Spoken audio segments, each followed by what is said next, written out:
Hi everyone, Paul Morbid here, Morbid Team Entertainment.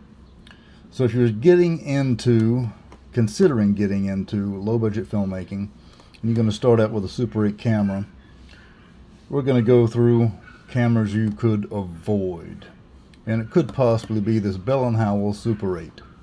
Alright? So, what I don't like about it already is the door, the quality of the door, and the door locking mechanism. Upon opening it up, pushing it forward, the door is just a flimsy, I'll bend it here for you if you can see this, thin piece of plastic, extremely low quality. In fact, when you go to close it, you really have to press down on it. It's really good not to do something like that. It puts too much strain on the door locking mechanism and this tiny flimsy piece of plastic right here. That's all it is. This is the weakest link that makes everything work, is this little piece of plastic right there. See that? The end of my pencil eraser. So what you want to do with this camera, if you are considering getting one, is putting your thumbnail in there some way. Here I'm going to use a pencil, slide it up, let this slide down. That really didn't work out too well. Let's see, let's do it again. Slide it up, press down, there you go, and let it seat in. It's a little cumbersome. At any rate, in continuing, and there we have it, the Bell and Howell Model 308. What is good about it is this mechanism right here that spins the cartridge, the film on the cartridge. It is metal, and that's always a positive thing when you get one of these cameras. It's best to have one of these that are metal. If this part right here is plastic, you can break off at any time. This little part right here, and you're really, really out of luck, okay? Here is metal. This area inside of here. And let's take a close-up on it. There we go. Here. This part at the end of my pencil eraser for your notching system for your cartridge. If I can push it in and out, do this with my thumb, there you go. It's metal. That's a good thing. Everything in here, in the gate, at the end of my pencil eraser, that's metal. That's a positive thing. You do need an extra battery that you twist in here in this battery compartment for the exposure meter. It is, again, cumbersome to open up. Well, you twist it off like that, but you really also, you can't do it on the go. You need like a little flathead screwdriver like this, and you have to try not to mess it up. If you have a magnet, you can get in there, it's a bit better. And you got to put that battery, PX13 or equivalent, and you got to find one of those. Okay? Make sure you take all your batteries out, whatever camera that you have, before storing them away. Push this in, give it a turn, make sure it's seated in there. Alright. The next thing is I use my pencil here. There, that's seated in there. The next thing, I'm going to extend the handle. You can't extend it that way. So let's get a shot that's wider. There we go. Alright, so what you have to do, the secret is here in order to unlock the handle. Press it in with my thumb. Now you can pull it out. Okay, a big negative right here. So when looking inside of this camera, it's really unsafe to film with if it starts to rain a bit. Of course, you don't want to stand in the rain filming, but in case a rain cloud comes over and starts pouring a bit, you're kind of screwed, because if you look in here, you can see the wires. Okay, there's no cover on this. This is just the way it's designed. So you see the exposed wires right there? Not a good thing.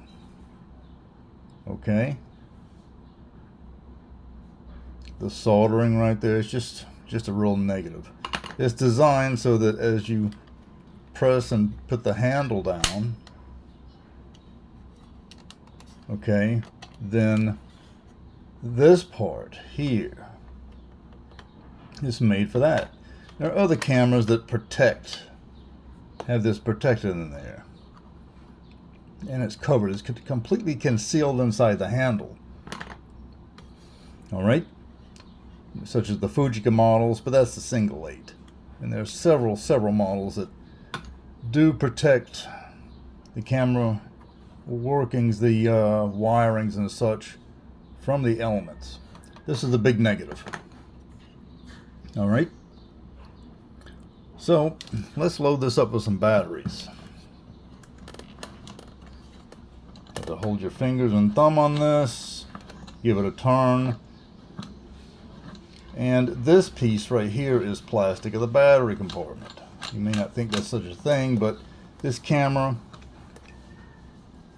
is just really low quality. All right, there's the inside of the battery compartment. Now I'm going to go ahead and load these batteries in here. Okay, got the batteries in there. We're going to go ahead and get the door closed on it. Hold the finger and thumb here and twist away. So what I'm talking about, a camera this light, okay, when you have plastic parts like this, the body is plastic. You know, you can turn it around. It's plastic. This is not a camera that you want to drop. You drop it one time and you are screwed. It's just really not a good thing. With this much plastic around the body, the handle, the front being metal, it's pretty easy to drop if you're not careful, because it's all front heavy along here. To anyone who has one of these cameras and it works for you, you enjoy it, then I applaud you. However, if you're first getting into low budget filmmaking, this really isn't a quality camera, is my entire point. A positive,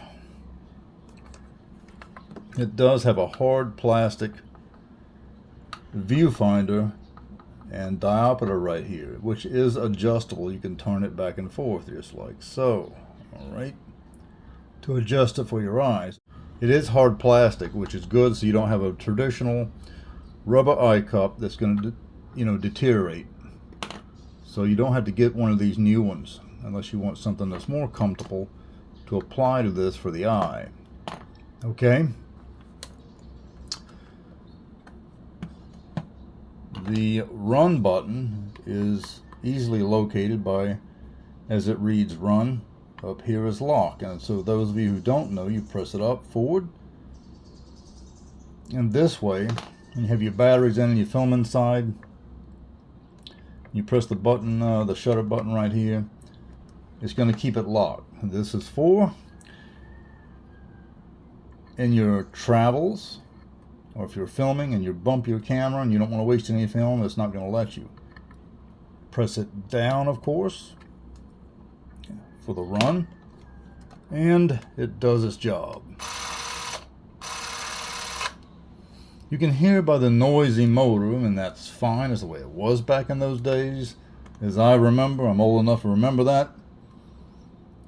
The motors are loud for some of these, not all.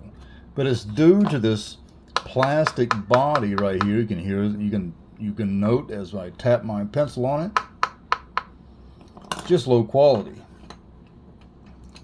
Meaning if it's low quality outside, it's low quality inside. And with these low camera quality cameras right here, the major issue is going to be the workings and the mechanism inside the lens. Canon 310 XL is definitely guilty of this, because the internal parts, some of them with a glass element, just disintegrate, and you have to rework that entire camera. Another one would be the Bentley, which is a non-reflex that I recall, and even the glass elements are plastic, and it's just, you want to stay away from that one too. But does it work? Yes. Do I have to get a little cover right here upon that I even want to? Yes, I need to get one of those. But at any rate, let's take a look at it on the inside again, and let's make sure that it spins. Press this thing. It's a little hard to press too, to get it open.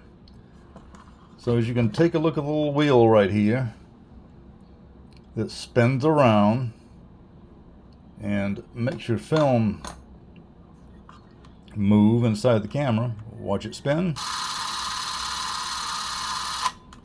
Alright, I can put my thumb on it just a little bit, and here's a little trick for you if you're first starting out. Don't press hard on this, but just put it ever so lightly, and kind of just a little bit more than lightly. Press the shutter button here, and you want to make sure that moves right there, this little dial, okay, that moves the film around. And that's one way, if you don't have any film with you at the moment, to find out that it can actually run the film through the cartridge without having one.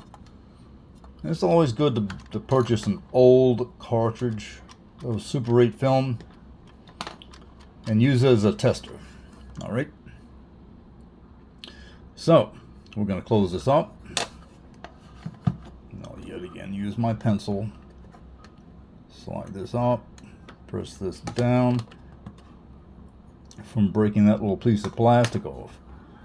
You know, upon that you do break that off, or you actually end up getting this model, first thing I would do is attempt to remove this door and 3D print it. Okay, you would have to print it and 3D print it in SLA. It's a higher quality, meaning it's a tighter print, and then spray paint it flat black on the outside is what you would have to do. Alright, so looking inside of it, it looks clear, it focuses decently. Okay, and before you film with any camera, you want to make sure you get a CLA, clean lube and adjustment. But it's more like when you get one of these cameras that hasn't been worked on before, that has no CLA, it's going to be an overhaul. There's some components you're going to want to have replaced, and the technician's going to re-lubricate, like the lens, the gears for the lens, the gears inside the camera, stuff like that. So if you want to go that far, you may get like a camera like this in a thrift store. You may find it for $5 or maybe $10 US. It's really all the camera's worth, to be quite frank. It's what I call a glass camera, meaning that it's so fragile, if you drop it one time on the concrete, it's going to break. Not only is it going to break something here around the handle, it's probably going to damage some of the components and workings on the inside of the lens. That's what that a drop attacks first. Alright, so there's the lens. You see it's got as they always generally have a bit of fungus on it. That will have to be cleaned off, and you can put it under, after it's cleaned off, you can put it under a UV lamp for a long time, and that will destroy the fungus. Now, if the fungus is unable to be cleaned off, that means it's penetrated the little glass elements, and the only other option is to get another camera and replace those glass elements. You'll need a service technician to do that. You don't want to do it yourself. It's highly recommended to send your camera, as I always say, to a service technician repair. And upon that you do attempt something like that, it's all on you for any mistakes you make upon your persons, the camera, or yourself. Because these cameras are filled with tiny springs and screws that can be lost at the blink of an eye, and other things that can just fly out of the camera. Upon having this door 3D printed, if you want to go that far, it's going to be a little cumbersome to remove it from these hinges right here. This is just a cover right here. It's glued on. As you can see, this one's fallen off somewhere in time from the previous owner.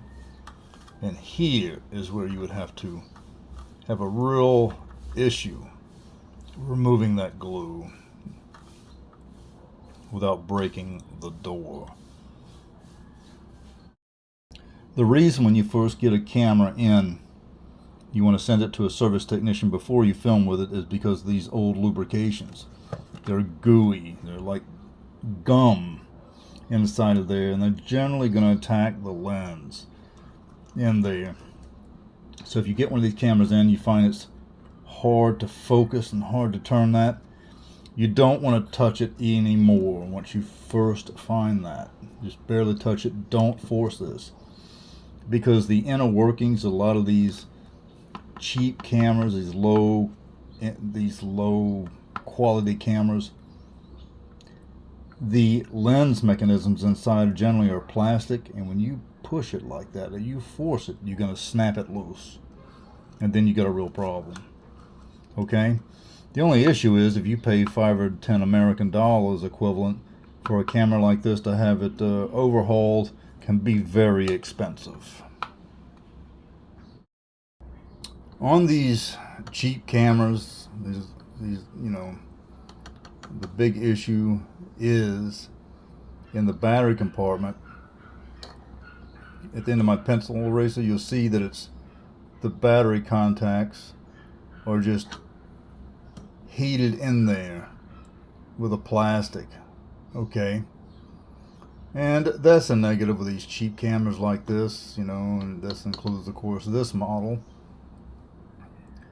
meaning that upon that it has to be repaired, this heated plastic part right there will have to be unheated.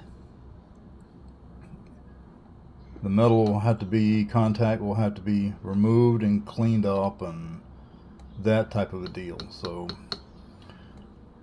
you're looking at, upon the value of the camera, which is only going to film in one particular speed, maybe two, you need to also check the ISO, ISA of the film that can be put in here to make sure that the film you purchase, if it's 100, 200, 400 ISA, that the film will work, that what you film can be processed and have images. That is the first thing you want to check with a camera like this. Therefore, if you're going to have it overhauled, which is going to need, there'll be problems lurking inside of here, there always are, to trust your expensive film before running it through here and filming something. The labor and parts cost can easily outprice the value of this camera. Okay? Another thing, you'll have to put the batteries in, it's wise, on top of a table. The first time this piece right here, the door for the battery compartment, is dropped, being it all plastic except for the battery contacts and the screw that holds it on, this part is going to shatter. So this will want to be 3D printed as well. And again, that's going to be in, it's good to have it in SLA. So there you have it with this particular Canon Super 8 camera. Make sure, if you're first getting into filmmaking, you have a choice. Either just an inexpensive, low quality camera, or an expensive camera of high quality. At any rate, it needs to be serviced with a CLA, clean, lubed, and adjustment. That's what it definitely needs to have. Alright?